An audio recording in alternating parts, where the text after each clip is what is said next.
यह कहानी मध्य प्रदेश के एक छोटे से गांव की है। इस गांव से बहुत से लोग काम की वजह से शहर चले गए हैं। अब गांव में ज्यादातर बुजुर्ग लोग रहते हैं और कुछ ही परिवार बचे हैं। फिर भी सब लोग मिलजुल कर रहते हैं और एक दूसरे की मदद करते हैं। गांव के अधिकतर घर मिट्टी के बने हैं और सड़कें भी कच्ची हैं। घर आपस में थोड़ी दूरी पर हैं, लेकिन लोगों का आना जाना बना रहता है। शहर की तुलना में यहाँ का माहौल ज्यादा साफ और सुकून भरा है। दिन हो या रात, हर तरफ पक्षियों की आवाज सुनाई देती है। हवा शुद्ध है और पानी ताजा मिलता है। यहाँ के लोगों का मुख्य काम खेती है। जब बिजली चली जाती है तो लोग दिया या मोमबत्ती जलाकर काम चला लेते हैं। जनवरी का महीना लगभग खत्म होने वाला है।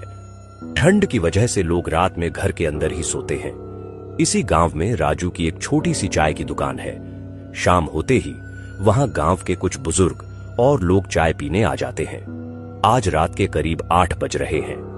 राजू की दुकान पर रामू काका और किशन काका बैठे हुए हैं और आपस में बातें कर रहे हैं। गांव की शांत रात धीरे धीरे और गहरी होती जा रही है। और राजू, बता, दुकान कैसी चल रही है? आजकल तो गांव भी काफी शांत हो गया है। चाय पीने वाले भी अब गिनती के ही रह गए हैं। अरे रामू काका, ठीक ही चल रही है। अब समय बदल गया है। पहले दुकान पर बहुत सारे लोग आते थे। बुजुर्ग देर रात तक बैठकर बातें करते थे, अपनी अपनी कहानियां सुनाते थे और चाय पीते थे। उसी से दुकान भी अच्छी चल जाती थी। अरे हाँ राजू, अब वो पुराने दिन चले गए। आधे से ज्यादा लोग तो शहर जा बसे हैं। खैर छोड़ो, ये बताओ, किशन, कैसा चल रहा है तुम्हारा कारोबार? अब क्या बताऊं रामू, इस बारिश में सारा काम लगभग बंद ही पड़ा है, लेकिन इतना तो हो ही जाता है कि घर का खाना चल जाए। इसी तरह काफी देर तक वे तीनों आपस में बातें करते रहे। धीरे धीरे समय गुजरता गया और उसी वक्त अचानक राजू की दुकान पर 2 और लोग आ जाते हैं। अरे राजू, 2 कड़क चाय लगा दो, एक मेरे लिए और एक मेरे दोस्त के लिए। इस ठंडी के मौसम में चाय की टपरी पर बैठकर चाय पीने और थोड़ी गपशप करने का जो मजा है वो कहीं और नहीं मिलता भैया। बिल्कुल सही कहा बेटा तुमने। आओ बैठो और आराम से चाय का आनंद लो। अरे किशन काका, आप भी यहां हो? मैंने तो आपको देखा ही नहीं। चलो, इसी बहाने आपसे भी थोड़ी बातें हो जाएंगी। बताइए किशन काका, आपका काम धंधा कैसा चल रहा है? अरे बेटा, क्या बताऊं, इस बारिश ने तो सबका हाल खराब कर दिया है। जो फसल थी वो भी पानी में बर्बाद हो गई। अब खेतों में थोड़ी बहुत सब्जी उगाते हैं, उन्हें बाजार में बेचते हैं, तभी घर का खर्च चल पाता है। अरे काका, चिंता मत कीजिए। जिंदगी में उतार चढ़ाव तो आते ही रहते हैं। इंसान को चाहिए कि हर हाल में जीवन को खुलकर और खुशी के साथ जिए। ठीक कहा बेटा तुमने। हमें अपनी बची हुई जिंदगी हंसी खुशी के साथ ही जीनी चाहिए। धीरे धीरे रात और गहरी होती जा रही थी। राजू की चाय में तो सच में कुछ अलग ही स्वाद है। मानो एक घूंट पीते ही जिंदगी की सारी परेशानियां खत्म हो जाती हों। इसी स्वाद के लिए तो हम सब राजू की दुकान पर आते हैं बेटा। रामू काका, हमने आपके बारे में बहुत सुना है। लोग कहते हैं कि आपके साथ कई बार अजीब अजीब घटनाएं हुई हैं। क्या ये सब बातें सच हैं? हाँ बेटा, मेरे साथ सच में कई बार डरावनी घटनाएं हो चुकी हैं। अगर तुम लोग चाहो तो मैं वो कहानी सुना सकता हूँ। अरे हाँ काका, इस बारिश के ठंडे मौसम में चाय की टपरी पर बैठकर चाय पीने और आपकी डरावनी कहानी सुनने में तो और भी मजा आएगा। जरूर सुनाइए काका, बहुत मजा आएगा। चलो ठीक है, तुम इतनी जिद कर रहे हो तो मैं तुम्हें अपने साथ घटित एक डरावनी और अजीब कहानी सुनाता हूं। कहानी है आज से ठीक 25 साल पहले की, जब मैं गांव से थोड़ी दूर शहर में एक दफ्तर में काम करता था। उस दिन बस स्टॉप पर आखिरी बस आई थी। उस बस में मैं और एक जवान, बहुत खूबसूरत लड़की भी थी, लेकिन उसमें कुछ अजीब सा था। रात के करीब 12 बजे थे। बस स्टॉप पर दूर दूर तक कोई भी नहीं दिखाई दे रहा था। यह तो जाहिर था कि इस वक्त वहां कोई ऑटो रिक्शा नहीं मिलेगा। मेरा घर स्टॉप से काफी दूर था। पैदल जाने में कम से कम 1 से 2 घंटे लगते। मैं अपनी नई नौकरी की वजह से बहुत थका हुआ था। तभी वह लड़की जो बस से मेरे साथ उतरी थी पैदल ही आगे बढ़ने लगी। मैंने पीछे से आवाज लगाई, अरे सुनिए, रुकिए, आप कहाँ जा रहे हैं? अरे भैया, यहाँ खड़े रहने से तो बेहतर है कि मैं पैदल ही अपने घर पहुँच जाऊँ। भले ही थोड़ा समय लगे, लेकिन यहाँ रुकने से तो अच्छा ही है। मेरा गांव रामपुर यहाँ से लगभग 5 किलोमीटर दूर है। और आपको कहाँ जाना है? अरे जाना तो मुझे भी रामपुर ही है, लेकिन ये रास्ता जंगल से होकर जाता है ना। इतनी दूर पैदल और अंधेरी रात में जाना ठीक रहेगा क्या? अरे भाई, अगर तुम इन बातों पर विश्वास करते हो तो तुम मूर्ख हो। मैं तो इन बातों पर बिल्कुल भी भरोसा नहीं करती। तुम्हें भी रामपुर ही जाना है ना? तो चलो फिर मेरे साथ मिलकर चलते हैं। वह लड़की बहुत बातें कर रही थी, लेकिन मैं उस पर विश्वास कर बैठा। ये मेरी सबसे बड़ी भूल साबित हुई। मैंने उसकी बात मान ली और उसके साथ गांव जाने के लिए हाँ कर दी। चारों तरफ अंधेरा ही अंधेरा था। आसमान में बिजली कड़क रही थी और वातावरण में अजीब सा सन्नाटा था। बारिश धीरे धीरे तेज होने लगी और उसकी बूंदें अब शरीर पर सुइयों की तरह चुभ रही थीं। हम दोनों आगे बढ़ते रहे। थोड़ी देर बाद बारिश बहुत तेज हो गई। आसमान में बिजली जोर जोर से चमक रही थी। अब हमें लगा कि कहीं रुकना ही ठीक रहेगा। हमने सामने एक बड़ा पेड़ देखा और वहीं रुक गए। चारों तरफ अंधेरा और जंगल की आवाजें थीं। जंगली जानवर, बारिश की बूंदें गिरने की आवाज और कुछ अजीब जानवरों की अजीब सी आवाजें। लेकिन हम ज्यादा ध्यान नहीं दे रहे थे। हमारा बस यही इंतजार था कि बारिश थोड़ी कम हो जाए या रुक जाए। वैसे आपने तो अभी तक बताया नहीं, आपका नाम क्या है और आप कहाँ से आ रही हैं? थोड़ी देर तक वह लड़की चुप रही, फिर धीरे धीरे बोलने लगी। क्या करोगे जानकर कि इस सफर के बाद हमें दोबारा मिलने का मौका ही नहीं मिलेगा? क्या मतलब आपका? मैं तो शहर की लड़की हूँ, किसी काम से ही यहाँ गांव आई हूँ और थोड़े ही समय बाद चली जाऊंगी। अब इतने कम समय के लिए मिलने का क्या फायदा? ठीक है, अगर नहीं बताना चाहती तो छोड़ो, लेकिन ये तो बता ही सकती हो कि तुम यहाँ किस काम के लिए आई हो। मैं यहाँ किसी को अपने साथ ले जाने आई हूँ। अच्छा चलो ठीक है। लगभग आधा घंटे बाद बारिश भी थम गई और हम दोनों फिर आगे बढ़ने लगे। रास्ता घना जंगल और कच्चे पथों से होकर गुजर रहा था। गांव वाले कहते थे कि इस रास्ते पर रात को पैदल जाने वाला अक्सर गांव तक नहीं पहुंच पाता। इसके पीछे का कारण मुझे भी नहीं पता था। बारिश की वजह से जंगल में ठंडी हवाएं चल रही थीं और पैदल चलना थोड़ा मजेदार भी लग रहा था। लेकिन जंगल से आती जंगली जानवरों की आवाजें मुझे डराती भी थीं। वह लड़की मुझे कुछ अजीब लग रही थी। न तो उसने अपना पता बताया, न ही मुझसे बातें की। बस मेरे साथ चलते ही जा रही थी और ऐसा लगता था कि उसे किसी चीज का डर नहीं। मैंने उस पर ज्यादा ध्यान नहीं दिया और उसके साथ आगे बढ़ता रहा। तभी हमें सामने एक बोर्ड दिखाई दिया जिस पर लिखा था, अगर आ गए हो तो लौट कर मत जाना और अगर जा रहे हो तो वापस मत आना। मैं यह पढ़कर थोड़ा चौंका और लड़की से पूछा, तुमने उस बोर्ड पर देखा क्या लिखा है? क्या तुम कुछ समझ पा रही हो? मुझे तो कुछ समझ ही नहीं आ रहा। चलो छोड़ो, हमें आगे बढ़ना चाहिए। रात काफी हो चुकी है और ज्यादा समय यहाँ बर्बाद करना सही नहीं है। हाँ, आप सही कह रही हैं।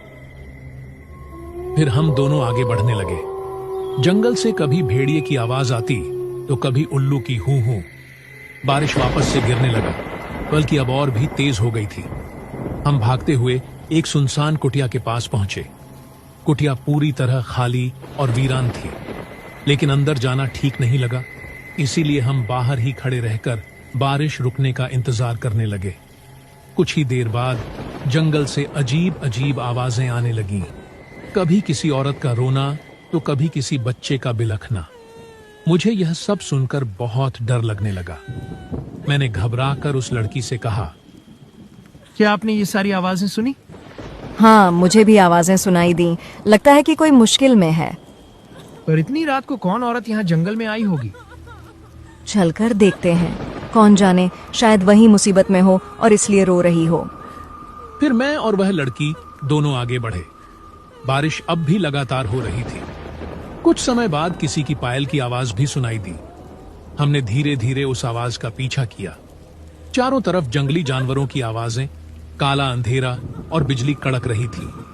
इन सब के बीच यह पायल की आवाजें मुझे कुछ सही नहीं लगी।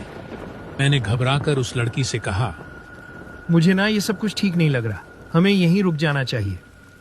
कुछ देर तक उस लड़की की तरफ से कोई जवाब नहीं आया।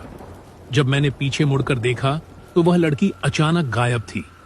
यह देखकर मेरी रूह कांप उठी और मुझे बहुत डर लगने लगा। अब वहीं पायल की आवाज और औरत के रोने की आवाज और भी तेज हो गई थी। मैं वहां 1 मिनट भी नहीं रुका और अपने गांव की ओर तेज कदमों से चल पड़ा। धीरे धीरे वह सारी आवाजें शांत हो गईं। मैं अपने तेज कदमों से आगे बढ़ रहा था कि अचानक मुझे फिर वही अजीब बोर्ड दिखाई दिया जो मुझे शुरुआत में देखा था। मैं यह देखकर अचंभित रह गया। जंगल के इतनी अंदर होने के बाद वह बोर्ड फिर से कैसे आ गया? मुझे अब सच में बहुत डर लगने लगा। थोड़ी देर बाद फिर वही औरत की रोने की आवाज सुनाई दी। लग रहा था जैसे कोई मुझे मेरा नाम लेकर पुकार रहा हो। जब मैं उस आवाज के पास गया तो देखा कि कोई लड़की पेड़ के नीचे खड़ी है। पहले ठीक से दिखाई नहीं दी, लेकिन जब मैं और नजदीक गया तो वह वही लड़की थी जो मेरे साथ चल रही थी। मैंने घबराकर उससे पूछा, आप कहाँ खो गई थी और अब यहाँ उस औरत की डरावनी आवाज में क्यों रो रही है? तभी वह लड़की अचानक जोर जोर से हंसने लगी। उसी पल बिजली की तेज गड़गड़ाहट हुई और आसमान में एक पल के लिए तेज रोशनी फैल गई। उस रोशनी में वह लड़की अपने असली रूप में दिखाई दी और डरावनी हंसी हंसने लगी। यह सब देखकर मुझे लगा कि आज मेरा आखिरी दिन है। डर के मारे मैं वहीं जम गया, शरीर हिल तक नहीं पा रहा था। फिर मैंने किसी तरह हिम्मत जुटाई, भगवान का नाम लिया और वहां से भागने लगा। मैं पूरी ताकत से भाग रहा था क्योंकि उस वक्त भागने के अलावा मेरे पास कोई और रास्ता नहीं था। मैं भागता ही जा रहा था कि अचानक मेरी आंखों के सामने वही औरत दिखाई दी, लेकिन इस बार वह हवा में खड़ी थी और उसका रूप डरावना नहीं बल्कि मासूम सा लग रहा था। मैं घबराते हुए उससे पूछ बैठा, मुझे क्यों रोक रही हो? मुझे मेरे गांव क्यों नहीं जाने दे रही हो? आखिर तुम मुझसे क्या चाहती हो? रोका तो मुझे ही गया था उस रात। मैं भी तो बस अपने गांव ही जा रही थी, जैसे तुम इस बार जा रहे हो। क्या हुआ था आपके साथ? आप मुझे सच सच बताइए। मैं भी तुम्हारी ही तरह रामपुर गांव में रहती थी। रोज काम से लौटकर बस से आती थी, लेकिन उस दिन मुझे थोड़ा ज्यादा समय लग गया। रात के लगभग 11 बज चुके थे। उस दिन भी मुझे कोई ऑटो नहीं मिला, तो मैं मजबूरी में जंगल वाले रास्ते से पैदल ही चल पड़ी। मुझे नहीं पता था कि वही मेरी आखिरी रात होगी। मैं बहुत देर तक चलती रही। चलते चलते काफी समय बीत गया। तभी अचानक, अरे यहाँ इतने सुनसान रास्ते पर इतनी खूबसूरत लड़की, आज तो मजा ही आ जाएगा। चलो उससे बात करके देखता हूँ। वो मेरे पास आखिर बोलता है, आप इतनी रात को कहाँ जा रही हैं? मैं रामपुर गांव जा रही हूँ। अरे मैं भी वहीं जा रहा था, लेकिन रास्ता भटक गया हूँ। क्या आप मेरी मदद कर सकती हैं? मुझे अपने साथ रामपुर गांव तक ले चलें। ठीक है, आप चल सकते हैं। मुझे भी आपका सहारा मिल जाएगा। हम दोनों उस सुनसान रास्ते पर साथ चलने लगे, लेकिन मुझे नहीं पता था कि वही आदमी मेरी जिंदगी की आखिरी वजह बनेगा। थोड़ी दूर चलने के बाद उसका व्यवहार बदलने लगा।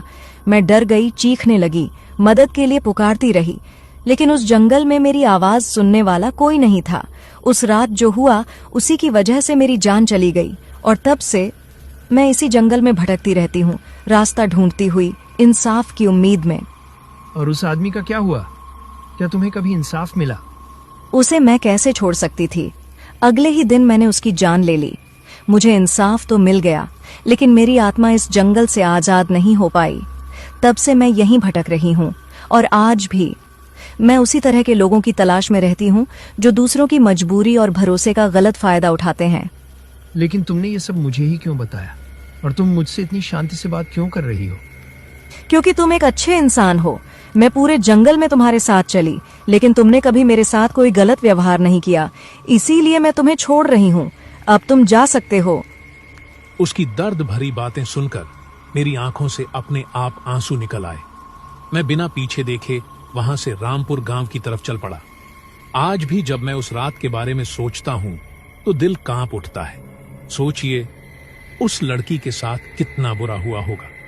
कहा जाता है कि उसकी आत्मा आज भी उस काले जंगल में भटकती है, कभी रोती हुई, कभी किसी को रास्ता दिखाती हुई, और उस जंगल से गुजरने वालों को यह याद दिलाती है कि हर अंधेरी रात में सिर्फ डर ही नहीं बल्कि किसी की अधूरी कहानी भी छुपी होती है। यह कहानी सिर्फ एक डरावनी घटना नहीं थी, बल्कि एक सबक थी इंसानियत का। हर अंधेरी राह पर मिलने वाला डर हमेशा भूत या आत्मा नहीं होता।